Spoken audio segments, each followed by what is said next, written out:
হলো সব খবর। যমুনা টেলিভিশনের নিয়মিত আয়োজনে আপনাদের সবাইকে স্বাগত জানাচ্ছি। আমি শাওন দত্ত।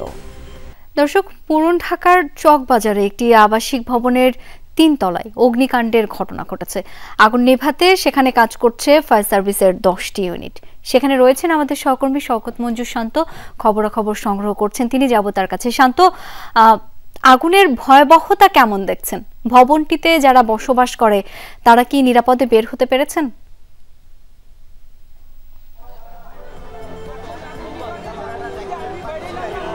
শাওন, আমরা পৌঁছেছি কিছুক্ষণ আগে এবং ঘণ্টাখানেক আগে এখানে রহমতগঞ্জ এলাকা, যেটি আসলে ডালপট্টি নামে পরিচিত, সেখানে একটি 3 তলা একটি ভবন বা দোতলার উপরে একটি টিন শেড করা আছে। সেই ভবনের পেছন অংশটিতে আগুন লেগেছে। ফায়ার সার্ভিসের 7টি ইউনিট এই মুহূর্তে এখানে কাজ করছে এবং বলতে হবে যে স্থানীয় যারা রয়েছেন, যাদের সাথে আমার কথা হয়েছে, তারা কিন্তু এখানে স্বতঃস্ফূর্তভাবে সহযোগিতা করছেন এবং চেষ্টা করছেন যত দ্রুত সম্ভব আগুন নিয়ন্ত্রণে আনতে ফায়ার সার্ভিসকে সহযোগিতা করা যায়। আমরা ভবনের ভেতরের অংশটিতে এখনো যেতে পারিনি এবং ফায়ার সার্ভিসের যে দল রয়েছে সেই দল কিন্তু বলেছে যে এখানে যে আগুনের সূত্রপাত হয়েছিল ঘণ্টাখানেক আগে সেই ঘণ্টাখানেক আগে কিন্তু আমরা দেখেছি যে সাধারণ মানুষ যারা এখানে অবস্থান নিয়ে আছেন সহযোগিতার ক্ষেত্রে, তারা কিন্তু বলছেন যে আগুনের সূত্রপাত কিভাবে সেটি কিন্তু তারা এখনো নিশ্চিতভাবে বলতে পারছেন না এবং আগুনের যে অবস্থা আমরা এখন দেখছি অনেকটাই হয়তোবা নিয়ন্ত্রণে।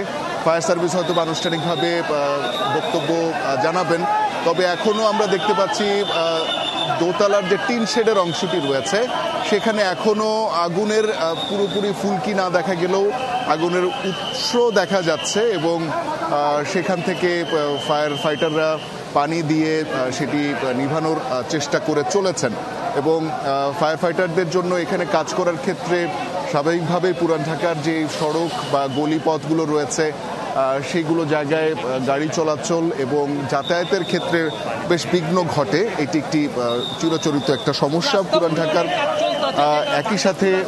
একই সাথে সড়কের উন্নয়নের কাজ চলছে। আমরা দেখছি যেটির কারণেও আসলে এখানে যান চলাচলের যে একটা স্বতঃস্ফূর্ততা সেটি অনুপস্থিত। আমরা দেখতে পাচ্ছি যে বেশ কিছু সেনা সদস্য কিন্তু এখানে এসেছেন যাতে উৎসুক মানুষের যাতে সমস্যার কারণে ফায়ার সার্ভিসদের কাজের কোনো ব্যাঘাত না ঘটে সেই চেষ্টা তারা করছেন এবং একই সাথে আমরা ফায়ার ফাইটারদেরকে দেখতে পাচ্ছি যে আসলে দুই ভবনের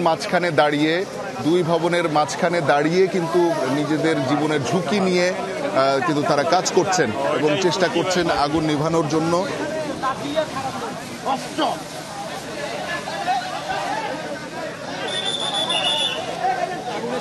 এবং এখানে উৎসুক যে মানুষজন এসেছেন তাদেরকে নিয়ন্ত্রণের জন্য যেমনি এখানে সেনা সদস্যরা আসলে কাজ করছেন, সেই সেনা সদস্যদের পাশাপাশি স্থানীয় যারা যুবকরা রয়েছেন তারাও কিন্তু চেষ্টা করে চলেছেন যে পুরো সড়কের ব্যবস্থাপনা এবং তাদের এই আগুন লাগার যে বিষয়টি সেটি নিয়ন্ত্রণে আসার ক্ষেত্রে যাতে কোনোভাবে কাজের ব্যাঘাত না ঘটে।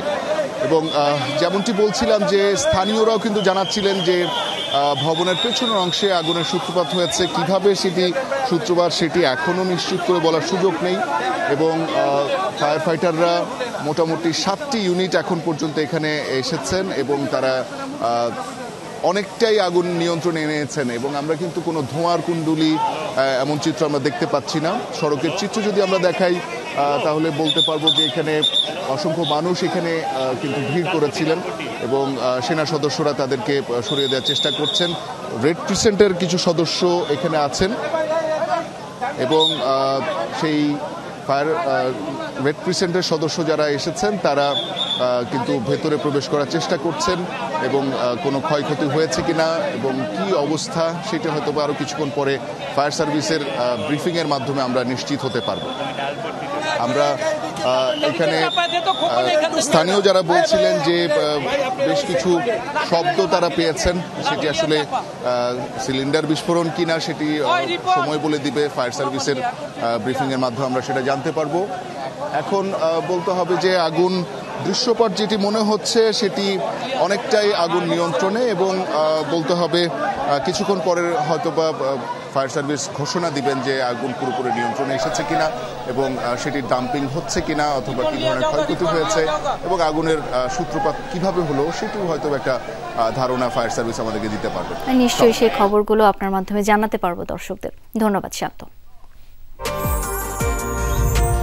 বাংলাদেশের প্রথম 5D AI ইনভার্টার যুক্ত সর্বোচ্চ বিদ্যুৎ সাশ্রয়ী Jamuna air conditioner. BNP chairperson Khaleda জিয়ার শারীরিক অবস্থার এখনো কোনো উন্নতির খবর পাওয়া যায়নি। বিএনপি নেতা আহমেদ আজম খালেদা জিয়ার শারীরিক অবস্থা খুব ক্রিটিক্যাল বললেও দলের মহাসচিব তা উড়িয়ে দিয়ে বলেছেন বর্তমানে বেগম জিয়ার অবস্থা স্থিতিশীল, আছেন চিকিৎসকদের পর্যবেক্ষণে। ডাক্তার AZM জাহিদ হোসেন ছাড়া খালেদা জিয়ার চিকিৎসা সংক্রান্ত কোনো তথ্য গ্রহণ না করারও আহ্বান জানিয়েছে বিএনপি। এরই মধ্যে খালেদা জিয়ার চিকিৎসায় 5 সদস্যের চীনা মেডিকেল টিম এখন ঢাকায়। আগামীকাল আসবে চিকিৎসকদের মূল দল। প্রায় এক সপ্তাহ ধরে রাজধানীর এভারকেয়ার হাসপাতালে ভর্তি বিএনপি চেয়ারপারসন খালেদা জিয়া। দেশি বিদেশি চিকিৎসকদের সমন্বয়ে গঠিত মেডিকেল বোর্ডের নির্দেশনায় সিসিইউতে চলছে তার চিকিৎসা। খালেদা জিয়ার জন্য এই দিনও অনেক নেতাকর্মী, সাধারণ মানুষ হাসপাতালের সামনে ভিড় করেন, প্রার্থনা করেন খালেদা জিয়ার দ্রুত আরোগ্যের। আমার মা সবসময় বলতো যে খালেদা জিয়া অনেক ভালো, তারপর আমরা তার যুদ্ধর কথা শুনেছি, অনেক কষ্ট করেছে। এটা একটা আফসোস, কাছে এসেও তাকে দেখতে পাচ্ছি না। না দেখলে যে দোয়া তাতে লাগবে না তা না, বাইরে থেকে তার জন্য দোয়া করতেছি। বলতে পারবো না যে কতটুকু কষ্ট হয়, কতটুকু হৃদয় বিদারক। আসলে এখানে যে শুয়ে আছে, এখানে কিন্তু খালেদা জিয়া শুয়ে নাই, পুরো বাংলাদেশ শুয়ে আছে। বিএনপি মহাসচিব জানান খালেদা জিয়াকে সুস্থ করতে মেডিকেল বোর্ড আপ্রাণ চেষ্টা করে যাচ্ছে। তারই অংশ হিসেবে সোমবার চীন থেকে 5 সদস্যের মেডিকেল টিম আসে এভারকেয়ার হাসপাতালে। মঙ্গলবার আসবে চিকিৎসকদের মূল দল। চিকিৎসকরা কাজ করছেন, আপ্রাণ চেষ্টা করছেন, দেশি বিদেশি সমস্ত চিকিৎসকদেরকে যুক্ত রেখেই তারা চিকিৎসাটা করছেন।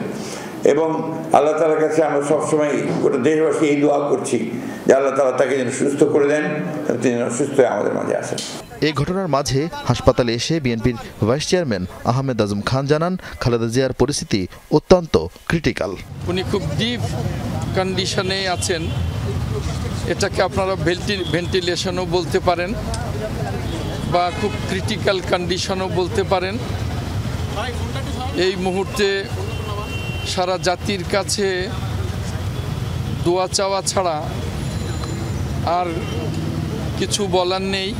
হাসপাতালের যে কক্ষে খালেদা জিয়ার চিকিৎসা চলছে সেখানে ডাক্তার ছাড়া কারোরই ঢোকার অনুমতি নেই। পরে টেলিফোনে সাংবাদিকদের মাধ্যমে সাধারণ মানুষকে বিভ্রান্ত না হওয়ার আহ্বান জানান বিএনপি মহাসচিব। বলেন খালেদা জিয়ার অবস্থা স্থিতিশীল, এখন অত্যন্ত অসুস্থ। ডাক্তার AZM জাহিদ হোসেন ছাড়া চিকিৎসা সংক্রান্ত অন্য কারো তথ্য আমলে না নিতে দেশবাসীর প্রতি আহ্বান জানিয়েছেন বিএনপি মহাসচিব।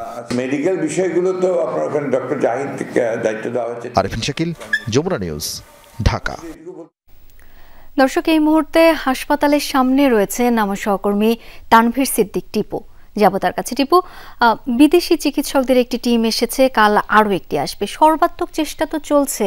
বিএনপি চেয়ারপারসনের স্বাস্থ্যের আপডেট সম্পর্কে আপনার কাছে সবশেষ কি তথ্য রয়েছে?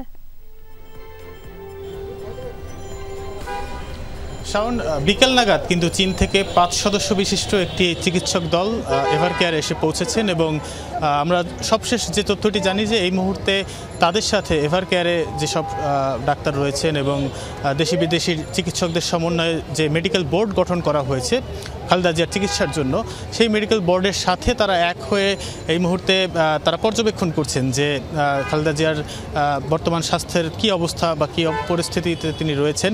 একই সাথে তার চিকিৎসা প্রক্রিয়া ভবিষ্যতে কি হতে পারে বা কিভাবে আরও উন্নত করা যায় সে বিষয়ে তারা এখনও সেই বৈঠকটি চলছে বলেই আমরা জানি। এবং সেই বৈঠকে তার খালেদা জিয়ার যিনি ব্যক্তিগত চিকিৎসক রয়েছেন AZM জাহিদ হোসেন, তিনিও রয়েছেন এবং কথা রয়েছে যে এই বৈঠক শেষ হলে তিনি আমাদের সাথে কথা বলবেন, অর্থাৎ গণমাধ্যম কর্মীদেরকে জানাবেন যে এই বৈঠকের মাধ্যমে কি সিদ্ধান্ত হলো এবং তখনই আসলে আমরা বলতে পারবো যে এই মুহূর্তে খালেদা জিয়ার জন্য ঠিক কী ব্যবস্থা গ্রহণ করা হচ্ছে। আপনি যেমনটি বলছিলেন, আগামীকাল আরও একটি বড় দল আসার কথা রয়েছে, চিকিৎসকদের একটি বড় দল আসবে এবং সেইটিকেও আজ যে দলটি এসেছে সেটিকে বলা হচ্ছে অ্যাডভান্সড একটি দল, এবং আগামীকাল মূল আর একটি দল এসে পৌঁছাবেন এবং এই দলের সাথে তারা যুক্ত হবেন এবং খালেদা জিয়ার চিকিৎসাকে আরও কীভাবে উন্নত করা যায়, আরও কীভাবে সমৃদ্ধ করা যায় সেই বিষয়ে তারা চেষ্টা করবেন। একই সাথে জানিয়ে রাখি যে এই এভারকেয়ার হাসপাতালের সামনে কিন্তু বিএনপির সহ বিভিন্ন সংগঠনের নেতাকর্মীরা তারা অবস্থান করছেন এবং খালেদা জিয়ার রোগ মুক্তির জন্য তারা দোয়া করছেন। এখানে বারবার করে তারা বলছিলেন যে আসলে ঘরে তাদের মন মানছে না, সে কারণেই তারা এখানে ছুটে আসছেন, দলীয় নির্দেশনা অমান্য করেই আসলে ছুটে আসছেন। একটু জানিয়ে রাখি, বিকেল নাগাদ বিএনপি মহাসচিব মির্জা ফখরুল ইসলাম যেটি জানিয়েছেন যে খালেদা জিয়ার সবশেষ যে শারীরিক অবস্থা সেটি স্থিতিশীল রয়েছে এবং অপরিবর্তিত রয়েছে। গত 7-8 দিনের মতোই তিনি রয়েছেন, তার শারীরিক অবস্থার উন্নতি বা অবনতি কোনো বিষয়ে কিন্তু কিছু বলা হয়নি এখনো পর্যন্ত। আমরা আশা করছি যে আর কিছুক্ষণ পরেই হয়তো এই বৈঠকটি শেষ হবে। চিকিৎসকদের সাথে যে বৈঠকটি চলছে সেই বৈঠক শেষে খালেদা জিয়ার যিনি ব্যক্তিগত চিকিৎসক রয়েছেন এজিএম জাহিদ হোসেন, তিনি আমাদেরকে জানাবেন যে পরবর্তীতে তারা কি প্রক্রিয়া গ্রহণ করবেন খালেদা জিয়ার চিকিৎসা ব্যবস্থা উন্নত করার জন্য। শাওন, অনেক ধন্যবাদ টিপু আপনাকে। পূর্বাচলে প্লট বরাদ্দে দুর্নীতির মামলায় এবার শেখ রেহানাকে দেওয়া হয়েছে 7 বছরের জেল। 2 বছরের সাজা হয়েছে তার কন্যা ব্রিটিশ এমপি টিউলিপ সিদ্দিকেরও। একই মামলায় ক্ষমতাচ্যুত প্রধানমন্ত্রী শেখ হাসিনাকে 5 বছরের সশ্রম কারাদণ্ড দিয়েছে ঢাকার বিশেষ জজ আদালত 4। 3 জনকেই 1 লাখ টাকা করে অর্থদণ্ড করা হয়েছে। রায়ের পর দুদক আইনজীবীরা বলেন, এই রায় ভবিষ্যৎ রাষ্ট্রপ্রধানদের জন্য বার্তা হয়ে থাকবে। প্রতারণার আশ্রয় নিয়ে রাজুকের প্লট দুর্নীতির মামলায় শেখ হাসিনা, শেখ রেহানার বিরুদ্ধে ঢাকার বিচারিক আদালতে বিচার হচ্ছে এমন একটি সময়ে যখন তারা সপরিবারে পলাতক। সোমবার পূর্বাচলে রাজুকের প্লট দুর্নীতির মামলায় রায় ঘোষণা করেন আদালত। এর আগে হাজির করা হয় মামলার একমাত্র গ্রেফতার আসামি রাজুকের তৎকালীন সদস্য খুরশিদ আলমকে। শেখ হাসিনাকে প্রভাবিত করে শেখ রেহানা প্লট নিয়েছেন তা সাক্ষীদের সাক্ষ্য গ্রহণ, রাজুক, গণপূর্ত ও গণভবনের বিভিন্ন নথিপত্রে প্রমাণ পেয়েছে আদালত। সেই তথ্য উঠে এসেছে গণভবনের 2 কর্মকর্তার স্বীকারোক্তিমূলক জবানবন্দিতে।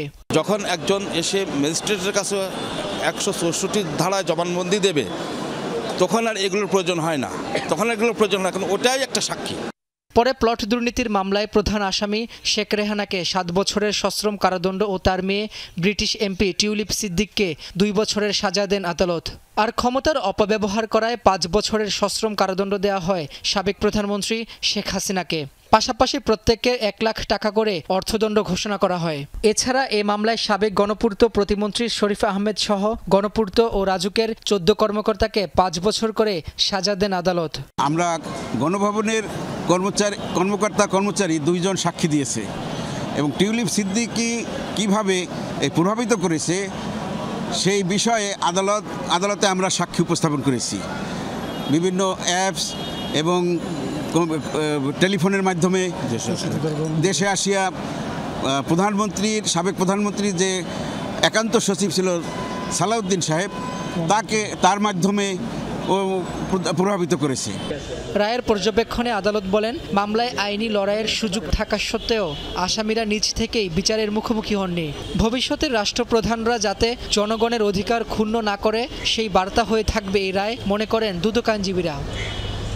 এখন পর্যন্ত রাজুকের প্লট দুর্নীতির 4 মামলায় দণ্ডিত হলেন সাবেক প্রধানমন্ত্রী শেখ হাসিনা। মামলার আসামিরা পলাতক থাকায় আপাতত এই রায়ের বিরুদ্ধে আপিল করার সুযোগ নেই। তবে এখন দেখার বিষয় দণ্ডিত ব্রিটিশ এমপি টিউলিপ সিদ্দিকের সাজা কিভাবে কার্যকর হয়। Rabbi Hossain, Jamuna news, Dhaka. British MP হয়েও বাংলাদেশে দুর্নীতির অভিযোগে দণ্ডিত হলেন টিউলিপ সিদ্দিক। তার বিরুদ্ধে অভিযোগ, এমপি পদ কাজে লাগিয়ে শেখ হাসিনাকে চাপ প্রয়োগ করে মাকে বরাদ্দ দিয়ে দেন রাজুকের প্লট। আদালত বলছে, বিদেশে অবস্থান করলেও বিচারের মুখোমুখি তাকে হতেই হবে। তবে তাকে কোন প্রক্রিয়ায় দেশে ফিরিয়ে এনে সাজা কার্যকর করা হবে সেটি এখন দেখার বিষয়। 5 আগস্টের পর শেখ হাসিনা ভারতে পালিয়ে গেলে গোপন অনেক কিছুর মতোই দুদকের কাছে আসতে থাকে শেখ হাসিনা পরিবারের দুর্নীতির ফিরিস্তি। টিউলিপ সিদ্দিকের বিরুদ্ধে প্লট নেয়ার অভিযোগ না থাকলেও মা ও তার পরিবারকে প্লট বরাদ্দ দিতে শেখ হাসিনাকে চাপ প্রয়োগ করেন টিউলিপ। এমন অভিযোগ এনে শেখ রেহানার সাথে টিউলিপের বিরুদ্ধেও চলতি বছরের জানুয়ারিতে মামলা করে দুদক। এদিকে জানুয়ারিতে বেশ কয়েকটি প্লট দুর্নীতির অভিযোগে তোপের মুখে ব্রিটিশ মন্ত্রিত্বের পদ থেকে সরে দাঁড়ান টিউলিপ সিদ্দিক। যদিও তিনি দুর্নীতির এসব অভিযোগ নানা সময় অস্বীকার করেন, তবে দুদক বলছে নিজেকে নির্দোষ দাবি করলেও টিউলিপের বিরুদ্ধে আছে প্রামাণিক নথির ভিত্তি। টিউলিপ সিদ্দিক একদিকে বাংলাদেশের নাগরিক, একদিকে ব্রিটিশ নাগরিক। সেই ক্ষেত্রে আমরা আমাদের দুদককে অবহিত করব, দুদক বাংলাদেশ সরকারের সাথে কমিউনিকেট করবে এবং বাংলাদেশ সরকার ব্রিটিশ গভর্নমেন্টের সাথে কমিউনিকেট করবে। তথ্য প্রমাণগুলোর মধ্যে আছে হোয়াটসঅ্যাপ সহ গোপন অ্যাপসের মাধ্যমে শেখ হাসিনাকে চাপ প্রয়োগের বিষয়টি। সোমবার রাজুকের পূর্বাচলের প্লট দুর্নীতির মামলার অভিযোগ প্রমাণিত হওয়ায় টিউলিপ সিদ্দিককে 2 বছরের কারাদণ্ড দেন আদালত। তবে এখন প্রশ্ন উঠেছে, বাংলাদেশে সাজাপ্রাপ্ত ব্রিটিশ এই এমপির সাজা কিভাবে কার্যকর করবে সরকার? দুজন ম্যাজিস্ট্রেট যারা তাদের জবানবন্দি গ্রহণ করেছিলেন, মানে অথেন্টিকেট করেছে যে হ্যাঁ এই দুজন সাক্ষী আমাদের সম্মুখে এসে এই কথাগুলো বলেছে। সে যেহেতু এদেশের নাগরিক, বিদেশে থাকুক আর যেখানে থাকুক, তার বিরুদ্ধে এখন সাদা পড়ানো যাবে, যেখানে আছে সেখানে যাবে, এটা বাংলাদেশ সরকার ব্যবস্থা নেবে। সাজাপ্রাপ্ত ব্রিটিশ এমপি টিউলিপ সিদ্দিকের বিষয়ে আদালত বলেন, বাংলাদেশের নাগরিক হয়ে বিদেশে অবস্থান করলেও দেশে দুর্নীতি করলে তাকে বিচারের মুখোমুখি হতেই হবে।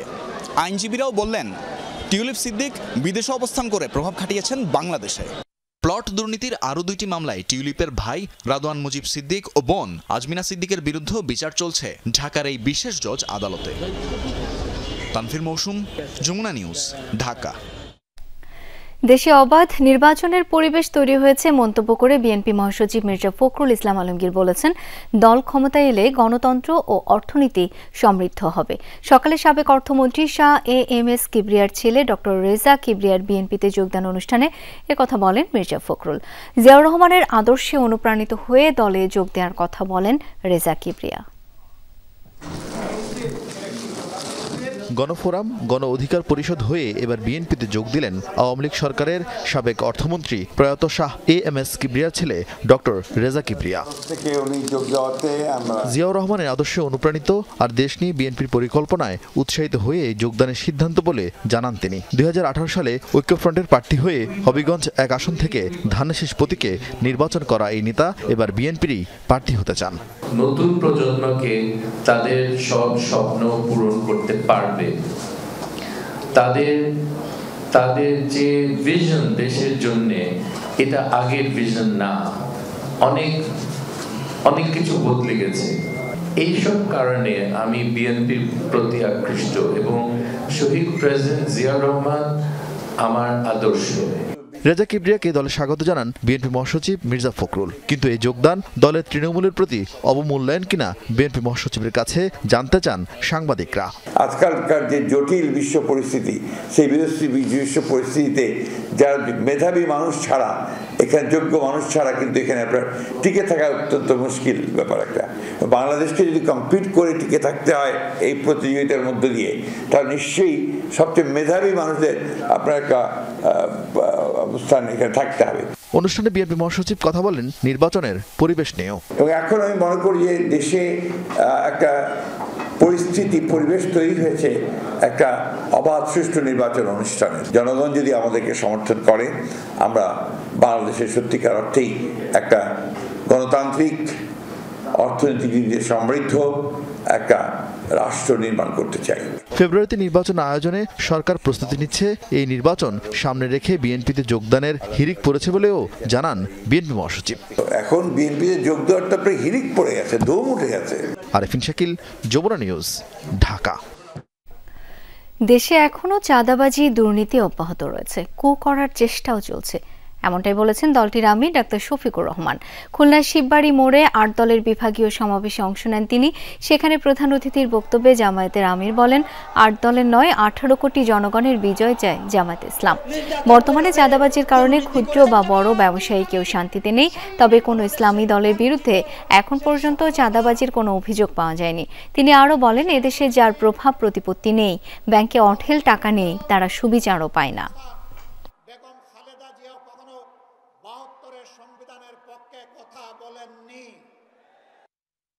চাঁদাবাজি অব্যাহত রয়েছে, দুর্নীতি অব্যাহত রয়েছে। ক্ষমতায় না গিয়ে অনেকে ক্ষমতার দাপট দেখাচ্ছেন, প্রশাসনিক কু করার চেষ্টা করছেন। আগামী নির্বাচনে চলে বলে কৌশলে কেউ কেউ আমরা শুনতে পাই বিভিন্ন জায়গায় বসে ষড়যন্ত্রের জাল বুনছেন। আচরণবিধি লঙ্ঘন করলে কাউকে ছাড় দেবে না নির্বাচন কমিশন। যেই প্রার্থী আচরণবিধি লঙ্ঘন করবে তার প্রার্থিতা বাতিল হয়ে যাবে, এমনটাই বলেছেন নির্বাচন কমিশনার আনোয়ারুল ইসলাম সরকার। সকালে নারায়ণগঞ্জ বন্দরে সাইরা গার্ডেনে এক কর্মশালায় অংশ নেন তিনি। এ সময় কমিশনার আনোয়ারুল বলেন, যেন তেনভাবে কোনো নির্বাচনের আয়োজন করা হবে না। যেখানে জরিমানা করা দরকার, জেল দেয়া দরকার, সেখানে ম্যাজিস্ট্রেটরা সবসময় তৎপর থাকবে এবং যথাযথ ব্যবস্থা নেবে। তিনি আরও বলেন, এবার নির্বাচনে কোনো পোস্টারের ব্যবহার করা যাবে না। তফসিল ঘোষণার সাথে সাথে এই বিষয়ে কঠোর হবে নির্বাচন কমিশন।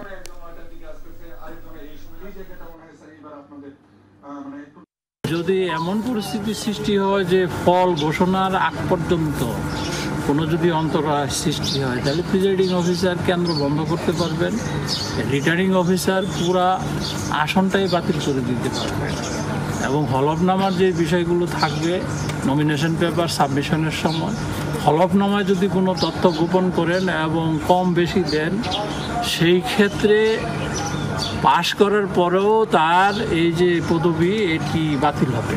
পিলখানা হত্যাকাণ্ডে জড়িত বাহিনীর সকল কর্মকর্তার নাম প্রকাশ করে দ্রুত গ্রেপ্তারের দাবি জানিয়েছেন শহীদ পরিবারের স্বজনরা। একই সাথে তারা যেন পালিয়ে যেতে না পারে সেজন্য আন্তর্জাতিক অপরাধ ট্রাইব্যুনালকে উদ্যোগ নেওয়ার আহ্বান জানিয়েছেন তারা। বলেছেন, নারকীয় এই হত্যাকাণ্ডে দলগতভাবে আওয়ামী লীগের সংশ্লিষ্টতা প্রমাণিত, তাই দলটিকে বিচারের আওতায় এনে নিষিদ্ধ করতে হবে। 2009 সালের 25 ফেব্রুয়ারি তৎকালীন বিডিআর সদর দপ্তর পিলখানার সকালটা শুরু হয়েছিল গোলাগুলি, সেনা অফিসারদের রক্তে আর বারুদের গন্ধে। বিদ্রোহী জওয়ানেরা নৃশংসভাবে হত্যা করে 57 সেনা কর্মকর্তা সহ 74 জনকে। ওই বিদ্রোহের ঘটনায় তৎকালীন সরকারের করা তদন্ত ও বিচার প্রক্রিয়া নিয়ে শুরু থেকে প্রশ্ন তুলেন ভুক্তভোগী ও শহীদ পরিবারের সদস্যরা। নানা প্রশ্ন ছিল জনমনেও।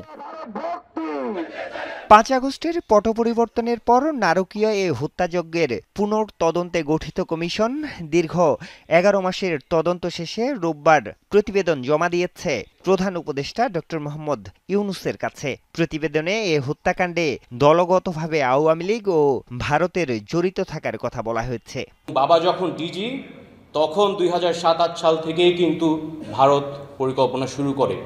এই প্রতিবেদনের প্রতিক্রিয়া জানাতে সোমবার রাজধানীর রাওয়া ক্লাবে সংবাদ সম্মেলন করেন শহীদ পরিবারের সদস্যরা। দাবি জানান হত্যাকাণ্ডে জড়িত বাহিনীর সদস্যদের নাম প্রকাশের। এই মানুষগুলো আমাদের বাবার সাথে চাকরি করেছে, আমাদের বাবার সাথে মেসে থেকেছে, আমাদের বাবার সাথে খেয়েছে।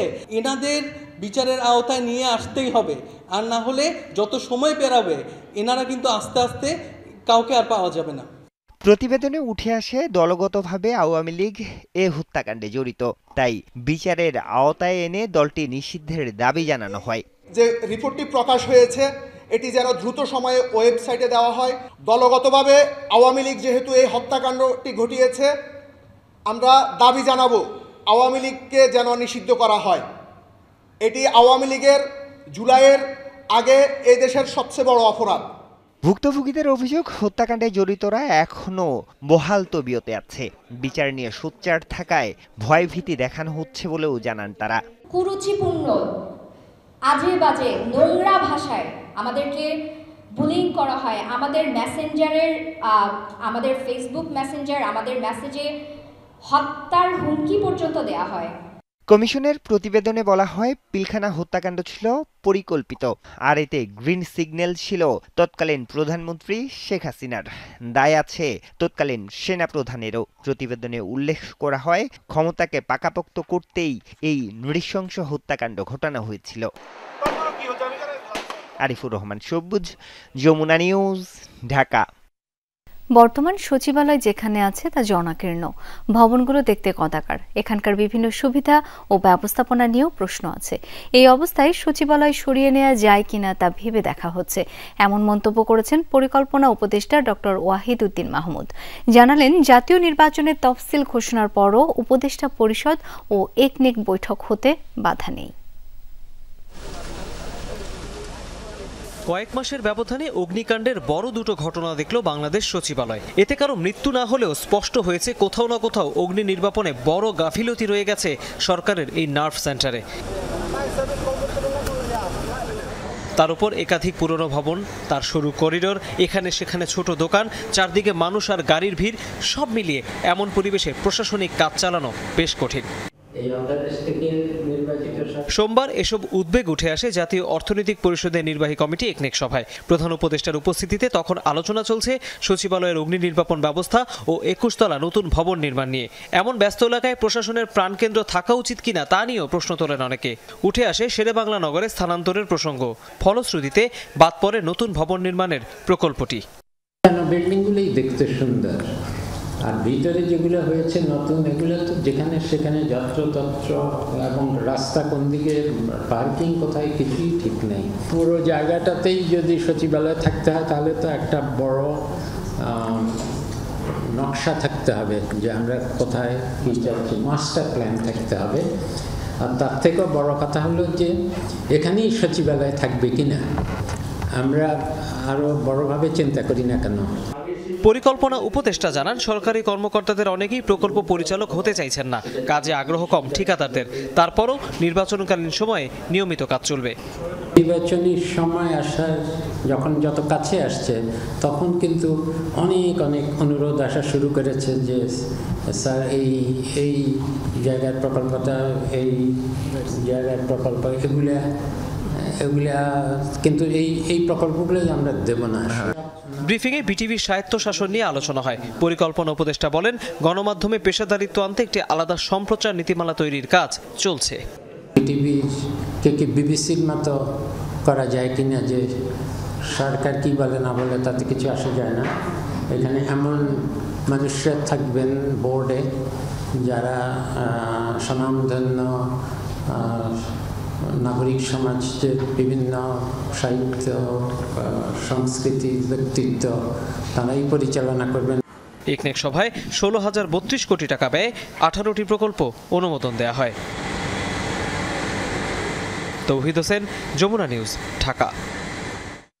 10% যাত্রী কমেছে মেট্রো রেলে। সাম্প্রতিক বিয়ারিং দুর্ঘটনার কারণে যাত্রীদের মধ্যে ভীতির কারণে এমনটা হয়েছে বলে জানিয়েছে ডিএমটিসিএল। পাশাপাশি কোচের উপর মানুষ উঠে যাওয়া, লাইনে ড্রোন, ককটেল পড়ে থাকার ঘটনায় বিভিন্ন সময়ে মেট্রো রেল বন্ধ হওয়াতে দুর্ভোগেও পড়েন যাত্রীরা। এতে যাত্রীদের আস্থায় খানিকটা চির ধরেছে। তাই নিরাপত্তা জোরদার ও চলাচলের মধ্যবর্তী সময় কমিয়ে আনার সিদ্ধান্ত নিয়েছে ডিএমটিসিএল।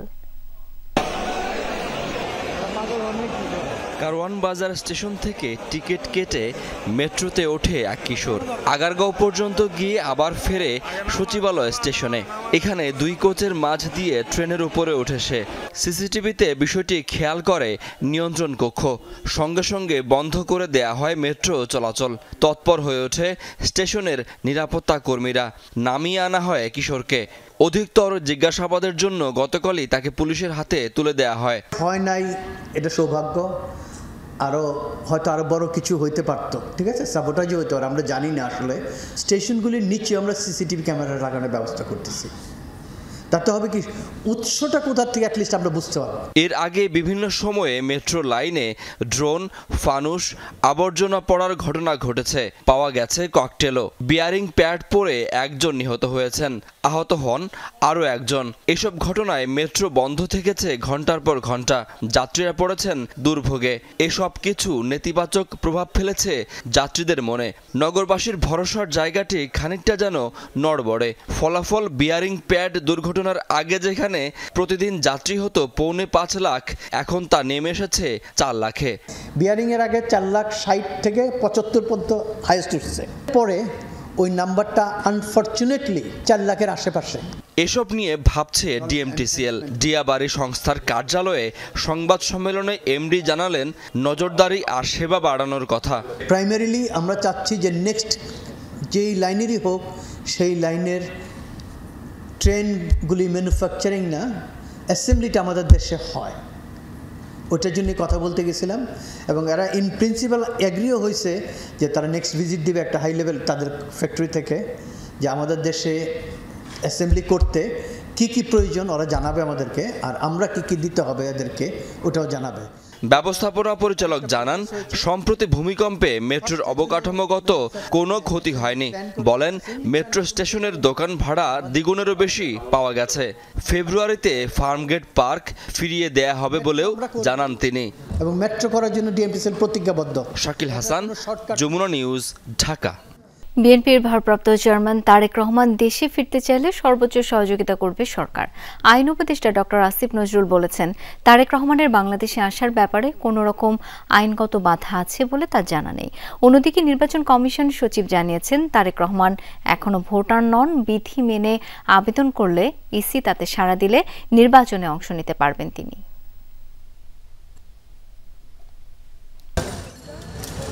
জুলাই গণ অভ্যুত্থানে শেখ হাসিনা সরকার ক্ষমতাচ্যুত হলে তার আমলে এবং পূর্ববর্তী তত্ত্বাবধায়ক সরকারের সময় তারেক রহমান ও তার স্ত্রী জুবাইদা রহমানের বিরুদ্ধে দায়ের হওয়া বেশিরভাগ মামলায় নিষ্পত্তি হয়েছে আইনি প্রক্রিয়ায়। তারপর থেকেই আলোচনায় তারেক রহমানের দেশে ফেরার বিষয়টি। শিগগিরই তিনি ফিরবেন, অংশ নেবেন ত্রয়োদশ জাতীয় সংসদ নির্বাচনে, এমনটাই ছিল সবশেষ অবস্থান। এরই মধ্যে গুরুতর অসুস্থ হয়ে হাসপাতালের নিবিড় পরিচর্যায় তার মা বিএনপি চেয়ারপারসন খালেদা জিয়া। পাশে নেই ছেলে তারেক রহমান। ফেসবুক পোস্টে মায়ের কাছে আসার আকুতি প্রকাশ করেন তিনি। জানান, দেশে ফেরার সিদ্ধান্ত তার একক নিয়ন্ত্রণে নেই। এরপর থেকেই জনমনে প্রশ্ন, তারেক রহমানের ফিরতে বাধাটা কোথায়? আইন উপদেষ্টার কাছে জানতে চাইলে তার উত্তর, তারেক রহমানের ফিরতে আইনি কোনো বাধা নেই, বরং তিনি চাইলে সর্বোচ্চ সহযোগিতা করবে অন্তর্বর্তী সরকার। বিএনপির অ্যাক্টিং চেয়ারম্যান জনাব তারেক রহমানের বাংলাদেশে আসার ব্যাপারে কোনো রকম আইনগত বাধা আছে বলে আমার জানা নাই। আর যদি কোনো বাধা থেকেও থাকে অবশ্যই আমরা ওনাকে সর্বোচ্চ সহযোগিতা করব, ওনার নিরাপত্তার ব্যাপারে আমরা সর্বোচ্চ সহযোগিতা করব। আইন উপদেষ্টা বিশ্বাস করেন, সঠিক সময়েই দেশে ফিরবেন তারেক রহমান। আমার মনে হয় যে আমি নিজে বিশ্বাস করি কোনটা উপযুক্ত সময়, এটা সবচেয়ে ভালোভাবে নির্ধারণের ক্ষমতা ওনার রয়েছে। উনি যেটা উপযুক্ত সময় সেই সময় দেশে আসবেন বলে আমি বিশ্বাস করি। এদিকে নির্বাচন কমিশনে এক ব্রিফিংয়ে সিনিয়র সচিব জানান, তারেক রহমান এখনও ভোটার হিসেবে নিবন্ধিত হননি। তবে ইসি সিদ্ধান্ত দিলে তিনি আগামী নির্বাচনে ভোটার ও প্রার্থী হওয়ার সুযোগ পাবেন। আইনগতভাবে কমিশনের এই এখতিয়ার আছে বলেও উল্লেখ করেন তিনি। এটা আমার জানা মতে না পারতে পারেন যদি কমিশন সিদ্ধান্ত দেয়। 31শে অক্টোবর 2025 পর্যন্ত যারা 18 বছর অর্জন করেছেন এবং নিবন্ধিত হয়েছেন তাদেরই নাম ভোটার তালিকায় আসবে। তারেক রহমান চাইলে একদিনের মধ্যে ট্রাভেল পাস ইস্যু সম্ভব বলে রোববারই জানান পররাষ্ট্র উপদেষ্টা। একটা দেশের নাগরিককে তার দেশে। তাজনুর ইসলাম, যমুনা নিউজ, ঢাকা। 25 বছর পর নির্বাহী বিভাগ থেকে পুরোপুরি পৃথক হলো বিচার বিভাগ। পৃথক সুপ্রিম কোর্ট সচিবালয় অধ্যাদেশ 2025 জারির মাধ্যমে মন্ত্রণালয়ের শাসন থেকে বিচার বিভাগ মুক্তি পেয়েছে বলে জানান আইনজীবীরা।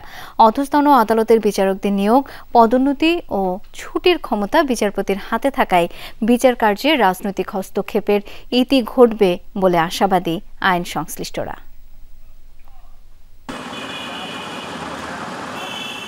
আইন মন্ত্রণালয় ও বিচার বিভাগের মধ্যে দীর্ঘদিন ধরেই চলে আসছিল টানাপোড়েন। সংবিধান অনুযায়ী নিম্ন আদালতের বিচারকদের ছুটি, পদোন্নতি, কর্মস্থল নির্ধারণ সুপ্রিম কোর্টের পরামর্শে রাষ্ট্রপতির হাতে ছিল। তবে এতদিন সেই ক্ষমতার চর্চাসহ অপপ্রয়োগও করে আসছে আইন মন্ত্রণালয়। 5 আগস্ট পট পরিবর্তনের পর সুপ্রিম কোর্ট সচিবালয় প্রতিষ্ঠার উদ্যোগ নেয় অন্তর্বর্তী সরকার। গত রবিবার সুপ্রিম কোর্ট সচিবালয় অধ্যাদেশ জারির মাধ্যমে নির্বাহী বিভাগ থেকে পুরোপুরি পৃথক হয় বিচার বিভাগ। অধ্যাদেশ অনুযায়ী সুপ্রিম কোর্ট সচিবালয় প্রতিষ্ঠা হলে রাষ্ট্রপতির পরামর্শে নিম্ন আদালতের বিচারকদের বদলি, পদোন্নতি ও নিয়োগের ক্ষমতা পাবেন প্রধান বিচারপতি।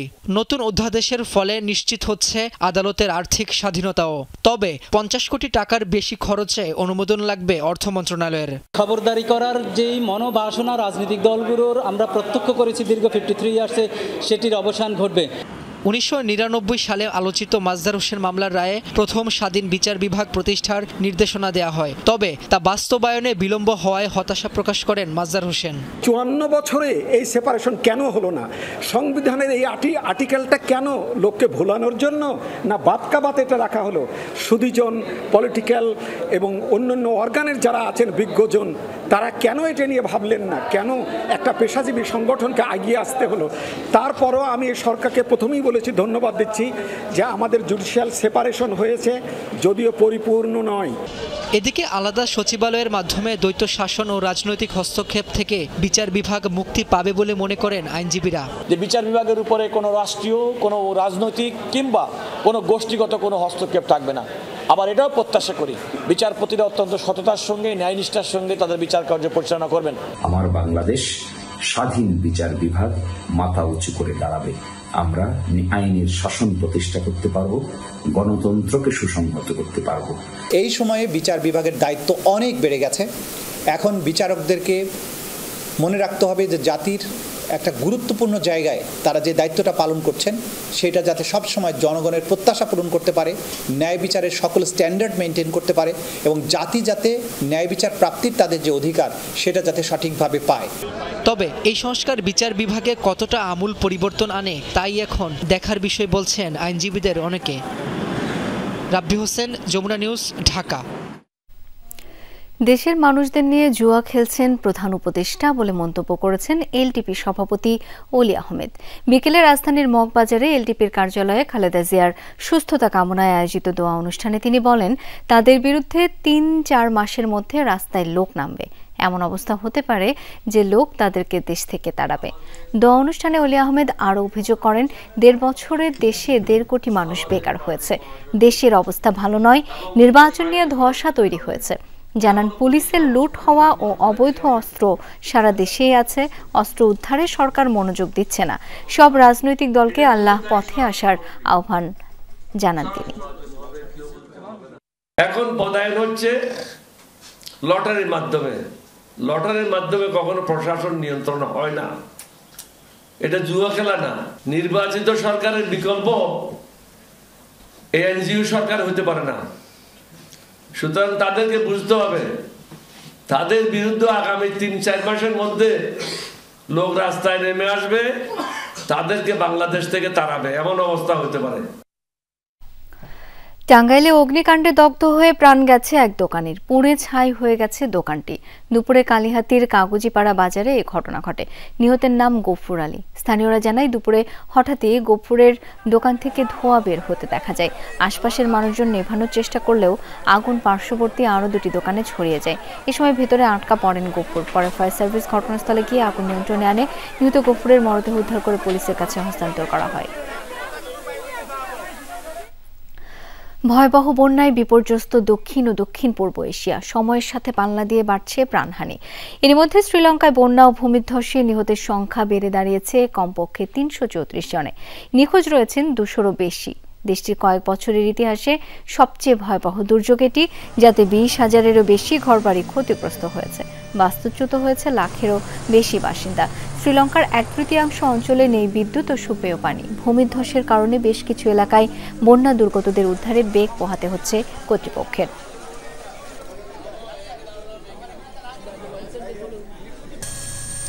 এদিকে ইন্দোনেশিয়ায় বন্যা ও ভূমিধ্বসে মৃতের সংখ্যা ছাড়িয়েছে 600 জনে। দেশটির 3 প্রদেশের 500 বাসিন্দা এখনও নিখোঁজ। সবচেয়ে বেশি ক্ষতিগ্রস্ত সুমাত্রা দ্বীপের কিছু কিছু এলাকায় এখনও পৌঁছতে পারেনি উদ্ধারকর্মীরা। পাঠানো যাচ্ছে না ন্যূনতম ত্রাণ, খাদ্য সহায়তাও। জাকার্তা থেকে ত্রাণবাহী 2টি যুদ্ধজাহাজ পাঠিয়েছে কর্তৃপক্ষ। ভারী মৌসুমি বৃষ্টি, বন্যা ও ভূমিধ্বসের কারণে দক্ষিণ পূর্ব এশিয়ার 3 দেশ ইন্দোনেশিয়া, থাইল্যান্ড ও মালয়েশিয়ায় প্রাণহানি ছাড়িয়েছে 700। 4 দফা দাবিতে সারা দেশে 3 দিনের কর্মবিরতি শুরু করেছেন সরকারি মাধ্যমিক বিদ্যালয়ের সহকারী শিক্ষকরা। এই কর্মসূচির কারণে আজকের বার্ষিক পরীক্ষা স্থগিত করা হয়। চলমান পরীক্ষার মধ্যে শিক্ষকদের কর্মবিরতিতে ক্ষোভ জানিয়েছেন শিক্ষার্থী, অভিভাবকরা। 3 দফা দাবিতে কর্মবিরতি কর্মসূচি পালন করছেন সরকারি প্রাথমিকের শিক্ষকদের একাংশ। বছরের শেষ সময় সারা দেশে সরকারি মাধ্যমিক স্কুলগুলোতে চলছে বার্ষিক পরীক্ষা। এরই মধ্যে কর্মবিরতিতে সহকারী শিক্ষকরা। শিক্ষকদের কর্মবিরতির কারণে বাধ্য হয়ে স্থগিত করতে হয়েছে সোমবারের বার্ষিক পরীক্ষা। অনেক বিদ্যালয়ে রোববার রাতেই পরীক্ষা স্থগিতের নোটিশ দেওয়া হয়। আবার কোথাও স্কুলে গিয়ে শিক্ষার্থীরা জানতে পারে হচ্ছে না আজকের পরীক্ষা। আমরা 10ম শ্রেণী, আমাদের নির্বাচনী পরীক্ষা চলছে, আমাদের নির্বাচনী পরীক্ষাটা বন্ধ হয়েছে। প্রস্তুতি নিয়েই আসছিলাম, পরে স্কুলে এসে দেখি এরকম গন্ডগোল চলতেছে, তো জানতে পারলাম ছাত্রদের দাবি আছে কিছু। চলমান পরীক্ষার মধ্যে শিক্ষকদের এমন কর্মসূচিতে ক্ষুব্ধ অভিভাবকরা। শিক্ষার্থীদের জিম্মি করে দাবি আদায় করা নিয়ে প্রশ্ন তুলছেন তারা। আজকে পরীক্ষা হওয়ার কথা, আসছি আমরা ছাত্রদের নিয়ে, আজকে পরীক্ষা হবে না। এই পরীক্ষাগুলো কবে কোন দিন হবে এখনো পর্যন্ত ওনারা বলতেছেন না। পরীক্ষা পিছানো মানে একটা বাচ্চার যে প্রস্তুতিটা থাকে, প্রস্তুতি থেকে ওরা দেখা যাচ্ছে যে পরবর্তী পরীক্ষা ইফেক্ট পড়ে। শিক্ষকদের 4 দফা দাবির মধ্যে রয়েছে সহকারী শিক্ষকদের পদটি নবম গ্রেডের বিসিএস ক্যাডারভুক্ত করা ও বেতন ভাতা সংক্রান্ত বিষয়াদি। তারা বলছেন দাবি আদায় হলে স্থগিত পরীক্ষা সাপ্তাহিক ছুটির দিনে নেওয়া হবে। আমাদের খুবই কষ্ট হচ্ছে কোমলমুক্তি শিক্ষার্থীদের কথা ভেবে যে তারা আজকে পরীক্ষা প্রিপারেশন নিয়ে পরীক্ষা দিতে পারছে না, কিন্তু আমাদের দেয়ালে পিঠ থেকে গেছে। তাদের promotion, time scale, selection grade থেকে বঞ্চিত এবং নবম গ্রেড সৃষ্টির জন্য এরা আন্দোলন করে আসতেছে। তাদের দাবি দেওয়া সরকারে কর্ণপাত করতেছে না, বিদায়ী তারা আজকে 3 দিনের কর্মবিরতি দিয়েছে। এদিকে 11তম গ্রেডে বেতন ভাতা নির্ধারণ সহ 3 দফা দাবিতে কর্মবিরতি পালন করছেন সরকারি প্রাথমিক বিদ্যালয়ের শিক্ষকদের একাংশ। এতে কোথাও কোথাও শিক্ষার্থীরা উপস্থিত হলেও হয়নি পাঠদান। বিভিন্ন স্কুলে আজ থেকে শুরু হয়েছে প্রাথমিকের বার্ষিক পরীক্ষা। শিক্ষকদের কর্মবিরতির কারণে কিছু স্থানে পরীক্ষা স্থগিত করা হয়। রাজবাড়ীতে একটি স্কুলে অভিভাবকদের তোপের মুখে নির্ধারিত সময়ের 1.5 ঘন্টা পর পরীক্ষা নেন শিক্ষকরা। পরীক্ষা হবে, ওই জন্য আমরা আসছি। আমরা অনেক কষ্ট করে পরীক্ষার প্রিপারেশন নিয়ে আসছি, কিন্তু এখন পরীক্ষা হচ্ছে না। আজকে পরীক্ষা ছিল, ইংলিশ পরীক্ষা, ওদের ক্লাস 3।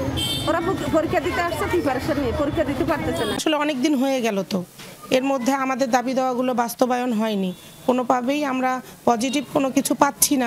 গত 28 তারিখ থেকে সহকারী শিক্ষকবৃন্দ তাদের 3 দফা দাবি নিয়ে আন্দোলন করছে। তো আমরা প্রধান শিক্ষকগণ আমরা চাই তারা 11তম গ্রেড পাক। এরই মধ্যে সারা দেশে নির্ধারিত সময়ে পরীক্ষা সম্পন্নের নির্দেশ দিয়ে জেলায় জেলায় শিক্ষা কর্মকর্তা ও সংশ্লিষ্টদের কাছে আজ চিঠি পাঠিয়েছে মাধ্যমিক ও উচ্চশিক্ষা অধিদপ্তর মাউসি। অধিদপ্তরের পরিচালক অধ্যাপক ডক্টর খান মঈনুদ্দিন আল মাহমুদ সোহেল স্বাক্ষরিত বিজ্ঞপ্তিতে এই নির্দেশ দেওয়া হয়। অমান্য হলে ব্যবস্থা নেওয়ার হুঁশিয়ারি দিয়েছে মাউসি। সাবরিনা লিজা, যমুনা নিউজ। সামরিক শক্তি ব্যবহার করে ভেনেজুয়েলার তেল সম্পদ দখলে নিতে চাইছে ওয়াশিংটন। ওপেক মহাসচিবের কাছে পাঠানো এক চিঠিতে এমন অভিযোগ করেছেন দেশটির প্রেসিডেন্ট নিকোলাস মাদুরো। ওপেকের ভার্চুয়াল বৈঠকে চিঠিটি প্রকাশ করেন কারাকাস কর্মকর্তা ডেলসি রদ্রিগেজ। চিঠিতে বলা হয়, যুক্তরাষ্ট্রের এমন পদক্ষেপ বড় প্রভাব ফেলবে বৈশ্বিক জ্বালানি বাজারে। ভেনেজুয়েলা তার প্রাকৃতিক সম্পদ রক্ষায় দৃঢ়প্রতিজ্ঞ বলেও জানান মাদুরো। ওপেক ও ওপেক প্লাসের সদস্য দেশগুলোকেও পাঠানো হয় এই চিঠি। বর্তমানে দৈনিক প্রায় 11 লাখ ব্যারেল তেল উৎপাদন করছে ভেনেজুয়েলা, যা 1990-এর দশকের শীর্ষ উৎপাদনের 1/3 কম। জুন থেকে অক্টোবরের মধ্যে রপ্তানির বেশিরভাগই গেছে চীনে। আর এই ছিল আজকের সব খবরের আয়োজনে। এতক্ষণ যারা সঙ্গে ছিলেন সবাইকে অসংখ্য ধন্যবাদ।